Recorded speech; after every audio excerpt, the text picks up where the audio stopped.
ಕೊನೆಗೂ ರೊಚ್ಚಿಗೆದ್ದು ಜಯದೇವ್ಗೆ ಒಳ್ಳೆ ಪಾಠ ಕಲಿಸ್ತಿದ್ದಾಳೆ ಮಲ್ಲಿ. ಜಯದೇವ್ ಮತ್ತು ದಿಯಾ ಮದುವೆ ಕೂಡ ನಿಲ್ಲಿಸಿದ್ದಾಯಿತು ನಮ್ಮಲ್ಲಿ ಅಮೃತದ ಹಾರೆ. ಭೂಮಿಕಾ ಜೊತೆ ಮಲ್ಲಿ ದೇವಸ್ಥಾನಕ್ಕೆ ಬಂದಾಗ ದಿಯಾ ಮತ್ತು ಜೈ ಇಬ್ಬರು ಮದುವೆ ಆಗ್ತಿರೋ ವಿಷಯ ಮಲ್ಲಿಗೆ ಗೊತ್ತಾಗುತ್ತೆ. ಅವಳಿಗೆ ಶಾಕ್ ಆಗುತ್ತೆ. ಈಗ ಅಕ್ಕಂಗೆ ಹೇಳಿದ್ರೆ ತುಂಬ ಟೆನ್ಷನ್ ಆಗ್ತಾರೆ, ಹೇಗೆ ಮನೆಗೆ ಕಳಿಸೋದು ಅಂತೆಲ್ಲ ಯೋಚನೆ ಮಾಡಿ ಅಂತೂ ಇಂಥ ಒಂದು ನಿರ್ಧಾರಕ್ಕೆ ಬರ್ತಾಳೆ.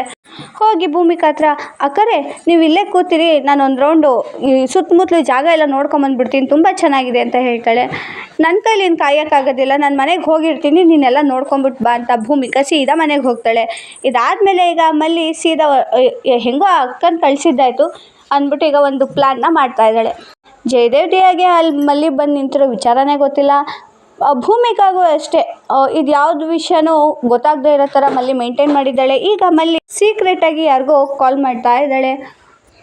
ಈ ಕಡೆ ಜಯದೇವ್ ಮತ್ತು ದಿಯಾ ಫುಲ್ ಖುಷಿನಲ್ಲಿ ಅವ್ರದ್ದೇ ಪ್ರಪಂಚದಲ್ಲಿ ಮುಳುಗೋಗಿ ಮದುವೆ ಆಗ್ತಾ ಇದ್ದಾರೆ. ಇನ್ನೇನು ತಾಳಿ ಕಟ್ಟೋ ಟೈಮ್ ಬಂತು, ತಾಳಿನೂ ತೊಗೊಂಡಾಯ್ತು, ಇನ್ನೇನು ಕಟ್ಟಬೇಕು. ಎಲ್ಲ ಸೀರಿಯಲಲ್ಲಿ ಗಟ್ಟಿಬೇಡ ಅನ್ನೋವಾಗ ಹೇಗೆ ನಿಲ್ಲಿಸಿ ಅಂತಾರೋ ಈಗ ದಿಯಾ ಮತ್ತು ಜಯದೇವ್ ಮದುವೆನಲ್ಲೂ ಕೂಡ ನಿಲ್ಲಿಸಿ ಅಂತ ಹಿಂದೆಗಡೆಯಿಂದ ಒಂದು ದನಿ ಬರ್ತಾ ಇದೆ. ಅದೇ ಅದು ಮಲ್ಲಿ ಅಂತೂ ಅಲ್ಲ. ಮಲ್ಲಿ ಅಂತ ಬುದ್ಧಿವಂತೆ ಅಂದರೆ ಅವಳಿಗೂ ಈ ವಿಚಾರನೇ ಗೊತ್ತಿಲ್ಲ ಅನ್ನೋ ಥರ ನಾಟಕ ಮಾಡ್ತಾ ಇದ್ದಾಳೆ. ಮಲ್ಲಿಗೆಲ್ಲ ಗೊತ್ತಿದೆ, ಬಟ್ ಮಲ್ಲಿಗೆ ಈ ವಿಚಾರ ಎಲ್ಲ ಗೊತ್ತು ಅಂತ ಜಯದೇವ್ಗೆ ಗೊತ್ತಾಗಬಾರ್ದು ಅನ್ನೋ ರೀತಿಯಲ್ಲಿ ಮೇಂಟೈನ್ ಮಾಡ್ತಾ ಇದ್ದಾಳೆ. ಈಗ ಮಲ್ಲಿ ಯಾರನ್ನು ಕಳಿಸಿದ್ದಾರೆ ಅಂತ ಅನ್ಕೊತಿದ್ದೀರಾ? ಅದು ಯಾರೂ ಅಲ್ಲ, ನಮ್ಮ ಶ್ರಾವಣಿ ಸುಬ್ರಹ್ಮಣ್ಯ ಸೀರಿಯಲ್ನ ಶ್ರಾವಣಿನ ಕರೆಸಿದ್ದಾಳೆ. ಶ್ರಾವಣಿ ನಿಲ್ಲಿಸಿ ಅಂತ ಬಂದು ಈಗ ಹೋರಾಡ್ತಾ ಇದ್ದಾಳೆ. ಶ್ರಾವಣಿ ಕೂಡ ಮಲ್ಲಿ ಜೊತೆ ರೊಚ್ಚಿಗೆದ್ದಿದ್ದಾಳೆ. ಮಲ್ಲಿ ಮಾತ್ರ ಕಾಣಿಸ್ಕೊಂಡಿಲ್ಲ, ದೂರದಿಂದನೇ ಎಲ್ಲ ನಡೆಸ್ತಾ ಇದ್ದಾಳೆ.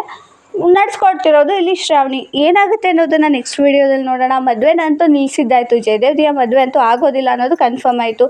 ಈಗ ಜಯದೇವ್ಗೆ ಪಾಠ ಕಲಿಸೋದು ಯಾರು? ಇದು ಮನೆಯವ್ರಿಗೂ ಹೋಗುತ್ತಾ ಅಥವಾ ಗೌತಮ್ ಅವ್ರಿಗೂ ಹೋಗುತ್ತಾ ಅಥವಾ ಇಡೀ ಮನೆಯಲ್ಲಿ ಇನ್ಕ್ಲೂಡಿಂಗ್ ಶಕುಂತಲಾಗೂ ಗೊತ್ತಾಗುತ್ತಾ ಅನ್ನೋದು ಗೊತ್ತಿಲ್ಲ. ಅಥವಾ ಶ್ರಾವಣಿನೇ ಪೊಲೀಸ್ನವ್ರನ್ನ ಕರ್ಕೊಂಬಂದು ಮಲ್ಲಿಗೆ ಬೆದರಿಕೆ ಹಾಕಿಸ್ತಿದ್ದಾಳ ಅನ್ನೋದು ಗೊತ್ತಿಲ್ಲ. ನೋಡೋಣ ನೆಕ್ಸ್ಟ್ ವೀಡಿಯೋದಲ್ಲಿ. ಅಲ್ಲಿವರೆಗೂ ಬಾಯ್ ಬಾಯ್.